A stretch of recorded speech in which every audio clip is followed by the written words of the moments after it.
Isang magandang araw pong muli sa inyo. Ngayon pong araw na ito ay pag-usapan natin ang barrel spans. Papakita ko sa inyo ang iba't ibang uri ng laki at ang hugis nila. Ayan, umpisahan po natin. Ito pong nakikita ninyo, itong barrel spans na ito, ito'y palagi kayo magkakapatid. Tingnan ho ninyo, ay pare-parehas ang taas tingnan nyo. At yung laki nila ay halos pare-parehas din. Yung po mga barrel spans ay nabibilang po yan sa mga malalaking nilalang sa ilalim ng dagat. Ari naman po ay siguro pamilya. Tingnan ninyo, may mag-asawa at saka mga anak. Ari naman yun sa tingin ko, aring barrel spans na ay mag-iina. Ay tinyo ang inay nasa gitna, ang mga anak ay nasa gilid. Yan, ari hoy, kung di ako nagkakamali, ari angkan. Malaking angkan are, tingnan ninyo yung nando sa bandang itaas. Ariho ay napakalaki at ang daming anak. Ang liliit, siguro ari may mga apo na. Imagine po ninyo aring ganing klaseng nilalang sa ilalim ng dagat. Ari po ay umaabot na siguro ng mga ilang daang taon. Ayan, ito pong ganitong klaseng nilalang. At para po sa kaalaman po ng lahat, ang mga barrel spans ay isang uri po ng hayop sa ilalim ng dagat. Hindi po sila nabibilang sa mga corals. Ang tawag lang po nilang ng iba ay corals, pero ito po ay isang uri ng hayop sa ilalim ng dagat. Ari naman po, tingnan ninyo ari hoy, sadyang napakalalaki. Ito po ay, kung hindi ako nagkakamali, ay nasa 6 hanggang 7 pye ang taas. Manigin ninyo kung gaano kalaki yan, gaano katangkad. At ang diameter po niyan ay napakalaki ho. Malaki pa sa drum. Malaki pa ho sa drum ang kanilang pagbilog. Ito po yung nasa ibabaw ng isang bangin.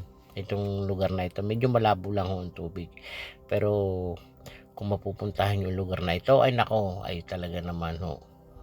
Talagang ma-imagine niyo kung gaano kaganda ang ilalim ng dagat. Ayan po, tinyo, ari ho bangin. Aring bangin are, pag tinanaw ho ninyo ay hindi ninyo makikita ang ilalim. Sobrang lalim. Ari hong lugar na are ay sa parte ng Ligpu Island. Ito po ay sakop po ng Batangas. Ayan, Ligpu Island. At ang lugar na ito ay isa sa mga dive destination na nakakamangha, sapagkat ang ilalim mo ng Ligpu Island ay kita ninyo ay wall, mga malalim na bangin. At yan yung makikita yung mga giant barrel spans na yan. Tingnan nyo, sobrang laki. At nakakamangha silang pagmasdan. Ito po nung magsimula akong mag-dive sa lugar na ito is 2010. Hanggang ngayon, pag tiningnan mo, andyan pa rin yung mga barrel spans na yan.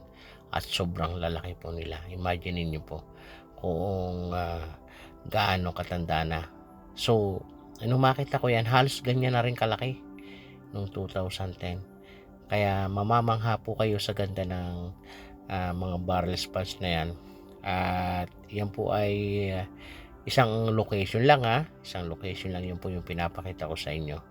And then, yun po ay merong mga barrel spans sa iba't ibang location. Yan. Ito po siyang to. Tingnan nyo. Napakalusog at healthy po siya. Ang palatanda na healthy yung barrel spans ay medyo ma-brown, na medyo makintab yung kanyang kulay. Ayan. Ganyan po yan. At ito po yung nagsosolo. Siguro ito yung na pag-iwanan. Ayan. At rin naman po isang are. Ayan, tingnan nyo. Ay sa sobrang laki, humapay na. May nakasilong na isang porcupine fish. Ayan, ari yung porcupine fish nasa 5 kilos na. Ayun, marami pong salamat muli sa inyong patuloy na pagsuporta at panonood sa aking video. Hanggang sa muli po, pakivisit na po ng aming website.